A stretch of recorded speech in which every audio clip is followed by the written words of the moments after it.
آج کی یہ ویڈیو صرف سننے کے لیے نہیں بلکہ اپنے دل کو جگانے کے لیے ہے۔ ذرا ایک لمحے کے لیے آنکھیں بند کریں اور رمضان کا پہلا دن یاد کریں، وہ پہلی سحری، وہ پہلا روزہ، وہ پہلی تراویح۔ دل کتنا نرم تھا نا، آنکھوں میں آنسو کتنی جلدی آ جاتے تھے، دعا میں کتنی سچائی ہوتی تھی۔ ہم کہتے تھے، آ اللہ اس بار مجھے بدل دے، آ اللہ میرے گناہ معاف کر دے، آ اللہ میں اب یہ گناہ دوبارہ نہیں کروں گا۔ اور پھر اللہ اپنی رحمت کے دروازے کھول دیتا ہے، مغفرت کی بارش ہونے لگتی ہے، جہنم کے دروازے بند، جنت کے دروازے کھول جاتے ہیں اور شیطان جکڑ دیا جاتا ہے۔ لیکن رمضان ختم ہوتے ہی کیا ہوتا ہے؟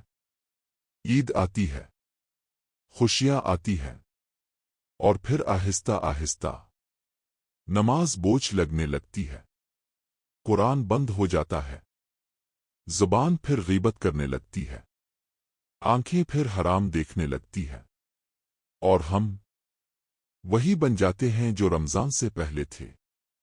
ذرا سوچیں، کیا ہم نے رمضان صرف بھوکا پیاسا رہنے کے لیے رکھا تھا؟ کیا اللہ سے کیا ہوا وعدہ صرف ایک مہینے کے لیے تھا؟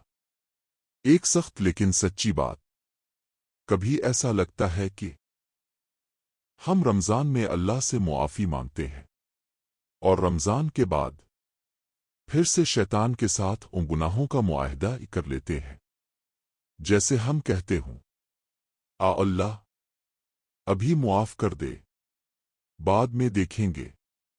پھر وہی گناہ، وہی عادتیں، وہی لاپرواہی۔ لیکن یاد رکھیں، اگر رمضان کے بعد بھی ہم نہ بدلے تو ہم نے رمضان کو سمجھا ہی نہیں۔ رمضان صرف ایک مہینہ نہیں، یہ ایک تربیت ہے جو ہمیں سکھاتی ہے اپنی خواہشات کو قابو میں رکھنا، حلال اور حرام میں فرق کرنا، اور اپنے رب کے قریب ہونا۔ اور سب سے اہم بات یہ کہ ہم شیطان کے بغیر بھی گناہ چھوڑ سکتے ہیں۔ سوچیں، جب رمضان میں شیطان بند ہوتا ہے اور پھر بھی ہم گناہ کرتے ہیں تو مسئلہ شیطان نہیں، ہم خود ہیں۔ اب فیصلہ آپ کا ہے، کیا آپ صرف رمضان والے مسلمان بننا چاہتے ہیں؟ ہر دن اللہ کے بندے رہنا چاہتے ہیں؟ آج سے چھوٹی چھوٹی چیزیں شروع کریں۔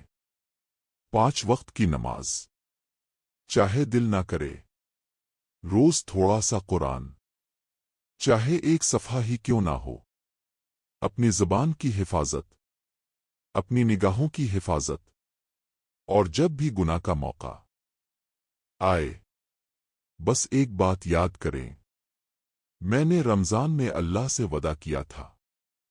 شاید یہی سوچ آپ کو روک لے۔ آخر میں دل سے دعا کریں، آ اللہ ہمیں صرف رمضان کا نہیں بلکہ پوری زندگی کا نیک بنا دے۔ آ اللہ ہمیں دوبارہ گناہوں کی طرف نہ جانے دے۔ آ اللہ ہمیں اپنا بنا لے۔ آمین۔ اگر یہ بات دل کو لگی ہو تو اس ویڈیو کو ضرور شیئر کریں، شاید کسی اور کی ہدایت کا ذریعہ بن جائے۔